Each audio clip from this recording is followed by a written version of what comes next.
Hello, you're welcome to my channel. If this is the first time I've come across a video, you're welcome. If you're a returning subscriber, thank you for always tuning back in. Today I'll be learning how to make this lovely A-line skirt, or you can call it a silk skirt. If it's something you're interested to learn, keep watching. At the end of the video, if you find this video helpful, please don't forget to subscribe and hit on your notification bell so you get notified each time I upload the video. I upload video every Tuesday here on this channel. So let's get right into the tutorial. Thank you. A skirt, an A-line skirt. It's actually an A-line skirt, and it has different variation. This is the long variation, the midi or the three-quarter variation, and this is the mini variation of it. Okay, so it's usually cut on a bias form. Whether you make a pattern, for example, you make your skirt pattern. After making your skirt pattern, if you still want to cut it, it requires you to put it on the bias line across the gray line. Reason is because it gives you that drape that you need for it. So to do this project, you need a silk fabric, whether a flower silk fabric, a raw silk fabric, or satin fabric. So another thing, the bias form, in case you don't know what it is to fold the fabric on a bias form, let me assume this is your straight fabric. Instead of you cutting on a straight line, normally if you're doing maybe your skirt or you're cutting like this, you're going to fold your fabric like this, like in a triangular form. So once you have done that, you have crossed the green line. So you have, what this does, it when you lift the fabric, lift it up, you see it gives you this flow, this draping effect, this shaky effect. Yeah, that is it. So this is how you're going to place your fabric to cut. So all your measurement is going to come like so. Okay, you're going to find your waistline like so, your hip line from here to here, then you're just going to connect. Usually because your fabric is like this, here is you're going to have a wider range here, so determine where your length is going to stop. Let me assume your length is stopping here, and you're going to connect like so, and you just cut out. Okay, that is what we are aiming for. Okay, so you just cut out like so. This is practically what we'll be doing. So I'm using a paper first, just in case, before we go ahead to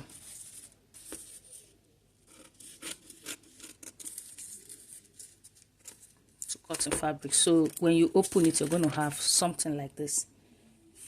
Okay, you're going to have something of this shape. Okay, that's the effect you're going to have when you open your work. So now, that being said, you determine the length you want for your. What I need to do is to measure my waist measurement. My waist is 8.5. So I'm looking for where I will get 9, exactly 9, because 9.5. So this will be my waistline, because if my waist is 8.5, I need 1 inch for sewing allowance. So I'm just going to mark here. This is where my waistline is starting from. Okay, so now my waist to my hip, I'm going to do 9. Okay, or 9.5. The reason I'm doing 9.5 is I'm going to sew my waistline with I'm going to sew my waist with 0.5. So when I'm done sewing the band with 0.5, I'm going to have my 9. So I'm going to do 9.5. Remember, we're drafting directly on the fabric, so I'm doing 9.5. This is my hip line. I'm going to take my hip measurement. My hip measurement is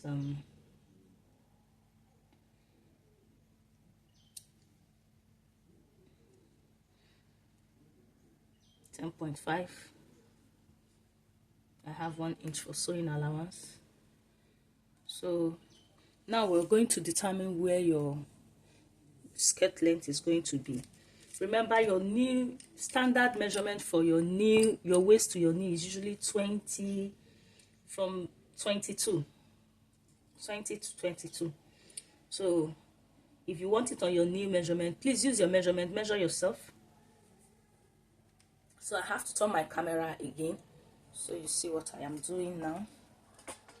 So that is where it's starting from. My waist, that's where I placed my stuff, my tape. So now I'm just going to measure across, so you can now measure across. My tape is placed on my waist line. If you want it 3/4, you're going to have something like 35 or 36 there about for 3/4. Okay, but so choose what you want, the kind of fit you want for your project. Okay, so I'm just going to measure 35 for mine, because that is where I want. So as your tape rule is going to be on your waistline, then you measure across as if you're making a circle measurement. Okay, mind you, you have to be careful. This is silk fabric you're working with, so if you're working with a silk fabric, you have to be careful why you do that.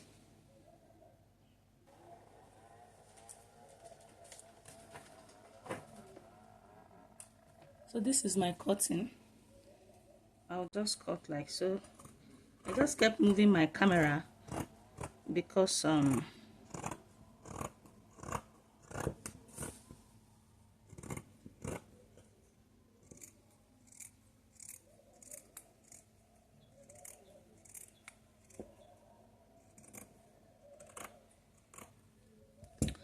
now I want to point something out to us. You know that this is an A line, like I said.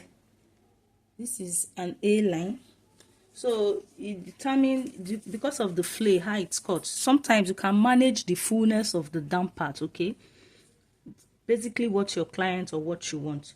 For example, my hip is 10.5, right? My hip is 10.5, and I need to, if my hip is 10.5, the extra fullness I have from here to here is 7 inches, and I'm going to sew on 1 inch, so I will have 6. So it depends how full you want it. You can reduce it if you want, but it's still going to be on the bias form. I hope I'm not trying to confuse you. So you can choose to increase it, manage the fullness you're going to have. Normally, if you're doing a straight line A line, that you're going to do your hip measurement, you include like 5 inches extra plus the sewing allowance, or 6. So it all depends on the fullness you want. Okay, so I'm just going to go ahead to cut like so.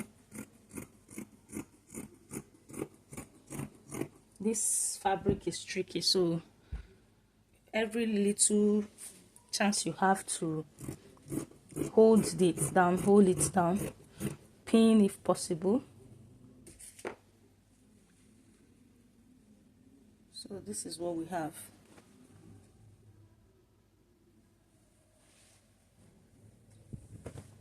You can see this is what we have. This is what I said. You can choose to manage the fullness of the down part. So now I'm just going to fold it again, because we need to cut out a facing band for it. Okay.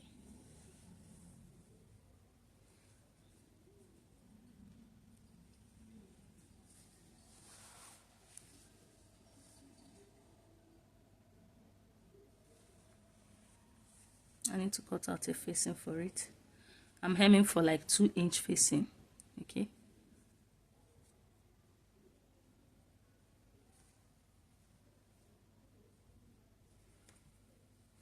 So I'm gonna cut my facing like so.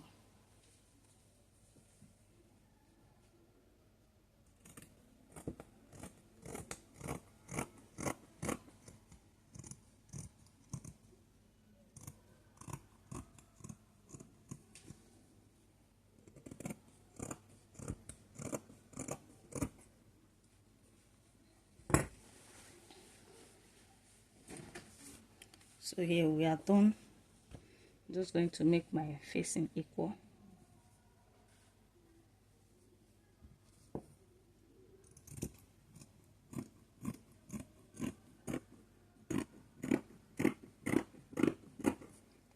You don't need the facing to be too long though.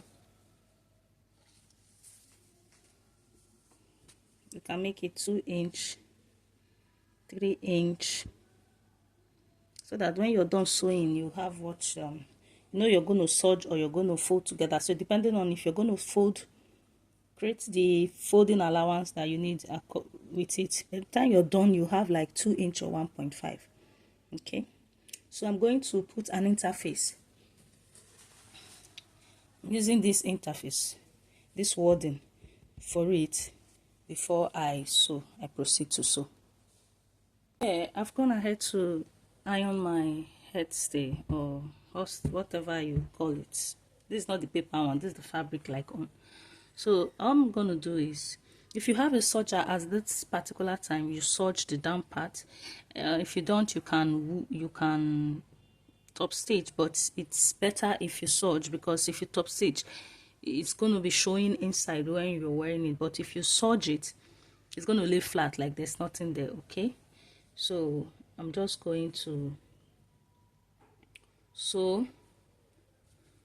You place right side facing right side, and you sew to the end. You sew on the other side, you top stitch, then you flip and iron.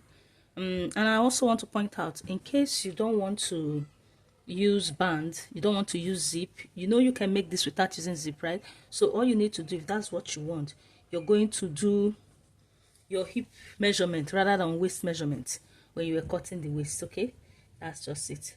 So I'm just going to take to the machine and I'll sew and come back to show us what we'll have. I've gone ahead to top stitch, and I've serged this part. But if you don't have a serger, you fold and fold. Okay, top stitch. So because silk is a very complicated fabric to work with, it's highly advisable you pin. Okay, if you're sewing this with a silk, it's advisable you pin. Reason again you should pin is because your cloth was cut on a bias form, meaning it now has stretch. Okay, it has more stretch, it's going to be stretchy. So if you don't pin, your presser foot, if it's too tight, one side of your fashion fabric might become longer, even if you cut it equally, because of the pressure from your presser foot or feeder. Okay, so that's why it's important you pin. So for the side you're going to put your zip, that is if you're sewing with a zip, if you're going to be adding a zip, the side you're going to be sewing with your zip, this is what you do. You top stitch, right? You're going to flip up like so. You're going to flip it up like this. That's the side that won't have a zip. You flip it up. I hope you see what I did. You flip it up, you pin here like so.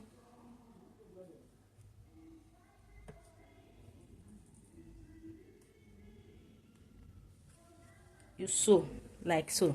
Then for the side that you won't be adding your zip, you decide where you want your zip to be. Your zip can be on the left hand side, on the right hand side. The side that will not be having a zip, you just leave your zip allowance. I'm using an invisible zip, not a matching zip though, because this is a tutorial and I'm the one wearing it. I can't find the zip. I want to show us. So measure where your zip is going to stop.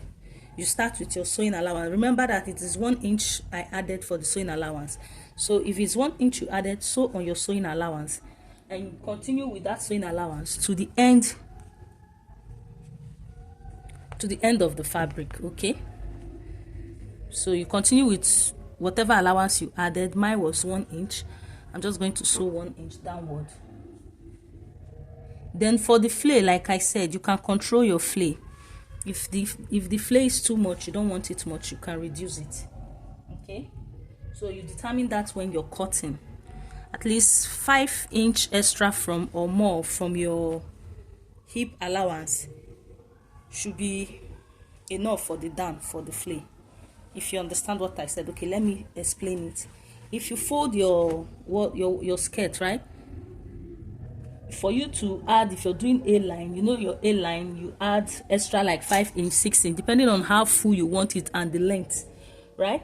So like I said, for this, the hip, after the hip, you check the extension you have. If the extension is too much, if it's close to 7 inches extension from your hip line, if it's 7 inches, 8 inch or 9 inch, by the time you take your measurement and you feel it's too full, like the flare is too much for you, you can reduce it. Okay, you can reduce it. So you can control how full your A-line silk A-line flare comes out. So now I'm just going to sew on the added allowance and add my zip, and that's it about it. Almost done. Then I'll fold the down or weave it. So I'll do that, then come back to show you what I have. So here I'm done making it. This is what I have.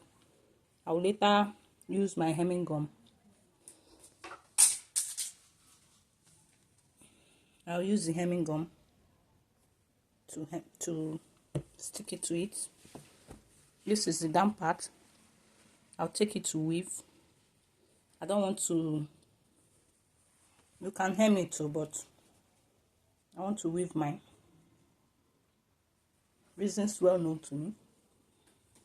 So if this video is helpful, kindly give us a thumbs up, like and share, and drop up. See you in my next one. Bye.